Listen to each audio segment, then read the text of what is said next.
Fala pessoal, beleza? Vamos continuando aqui com o nosso curso. O nosso próximo módulo é sobre tipos de títulos de renda fixa.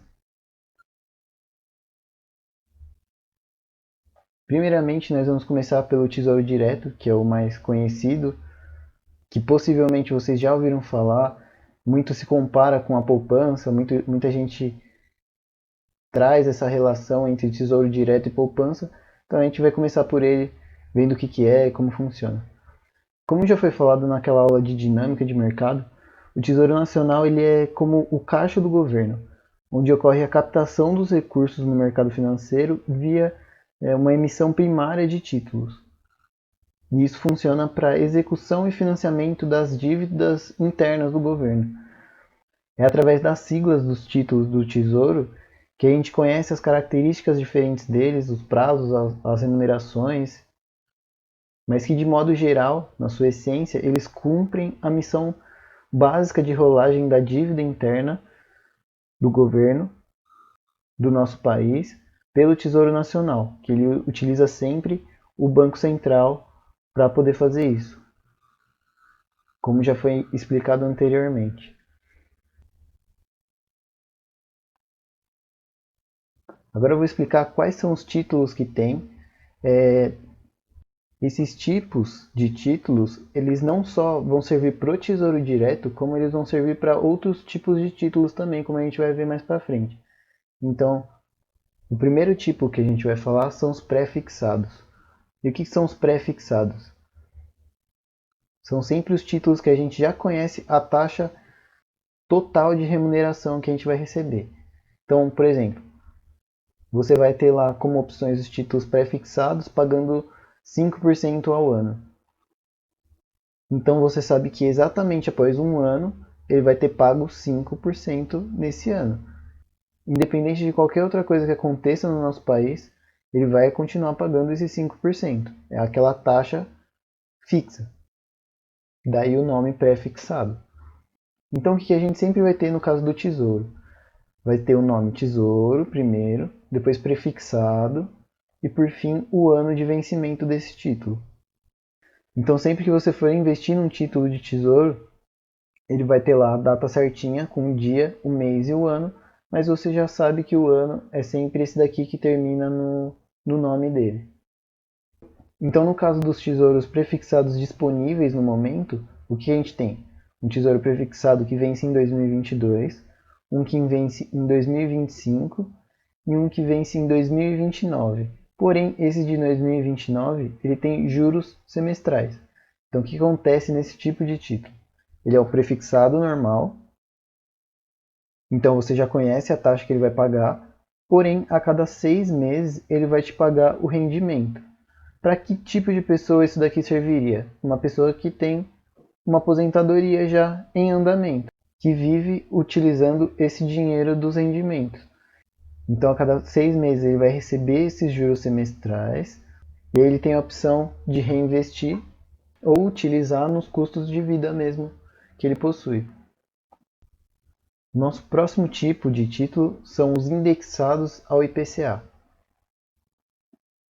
Nesse tipo de classificação, sempre vai ter uma parte que vai ser fixa, como se fosse um prefixado, e a outra parte vai ser a inflação. Então, por exemplo, nesse primeiro caso, tem o Tesouro IPCA mais 2024. Então você sabe que ele vai vencer em 2024. Porém, qual que é a diferença do prefixado anterior aqui? Ele vai te dar uma taxa fixa mais a variação da inflação. Então vamos supor, nesse título de tesouro prefixado, ele está em torno de uns 5% ao ano. No caso do IPCA, ele vai estar pagando em torno de uns 2 e pouco por cento, mais a variação do IPCA, que na estimativa de alguns analistas vai ficar em torno de uns 3,25%, 3,35% no ano. Então, se você somar, você tem um retorno de aproximadamente 5,5% no ano. E qual que é a diferença entre colocar num título de IPCA ou colocar num pré-fixado? Se você coloca no IPCA, você está sempre protegido da inflação. Então, independente se a inflação subir, se ela cair, ele vai sempre te dar uns juros proporcionais a essa inflação. No caso do prefixado, não, ele vai sempre te pagar aquilo lá. Então vamos usar um exemplo real do que vem acontecendo. Nos últimos anos, como eu já expliquei anteriormente, as taxas estavam muito altas. Então, para alguém que prefixou o título a 10, 11, 12, 13, 14%, concorda que a inflação veio baixando nesses últimos meses, nesses últimos anos? Então essa pessoa está tendo um retorno real muito maior do que alguém que coloca no IPCA, certo? Porém, a nossa taxa agora está bem baixa. Se uma pessoa prefixar uma taxa a um patamar de 5%, por exemplo, e a economia voltar a crescer, voltar a ter um consumo, obviamente que a inflação vai subir. Se a inflação subir, essa pessoa que está com o título prefixado a uns 5%, muito provavelmente ela vai acabar perdendo muito o poder de compra dela, podendo até gerar um retorno negativo em relação à inflação. Então, basicamente, você vai comprar um título ou outro de acordo com o mercado.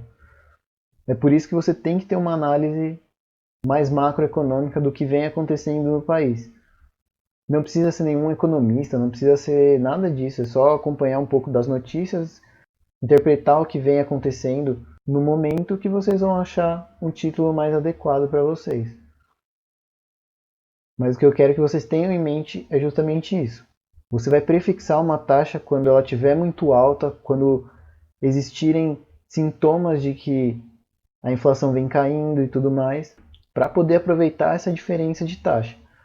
No caso do IPCA, você vai utilizar mais ele num momento como o que a gente tem vivido agora, em que as taxas de juros estão muito baixas, a inflação está muito baixa, ou seja, a tendência é que ocorra um crescimento econômico nos próximos anos, gerando uma certa inflação. E é aí que você tem que estar protegido dessa inflação. A nomenclatura dele funciona da mesma forma. Então, Tesouro, IPCA, então você já sabe que ele tem a inflação embutida, mais aí a data de vencimento, que pode ser 24, 26, 35. Todos esses exemplos eu tirei do próprio site do Tesouro Direto, que a gente vai ver daqui a pouco. Mas a nomenclatura é basicamente a mesma do prefixado. A diferença é só o IPCA que tem embutido nessa nomenclatura. O último tipo de título que a gente vai ver agora são os pós-fixados. Os pós-fixados eles são totalmente atrelados a alguma taxa. Então, no caso do Tesouro Selic, ele vai ser 100% do que a Selic render no ano. Então, sempre que você olhar um título pós-fixado, a sua referência vai ser alguma taxa que tiver aqui. Então, ele pode ser o Selic, ele pode ser o CDI, como na maioria dos outros títulos que a gente vai ver. Mas no caso do Tesouro Direto, ele rende 100% do CDI. Então a nomenclatura fica Tesouro, Selic, 2025, que é o vencimento dele. A grande particularidade do Tesouro Selic é que ele possui liquidez diária. Então você pode tanto investir a qualquer dia nele, quanto retirar a qualquer dia dele, desde que obedeça o horário de funcionamento do Tesouro Direto. Agora eu vou mostrar para vocês como mexer no site do Tesouro Direto.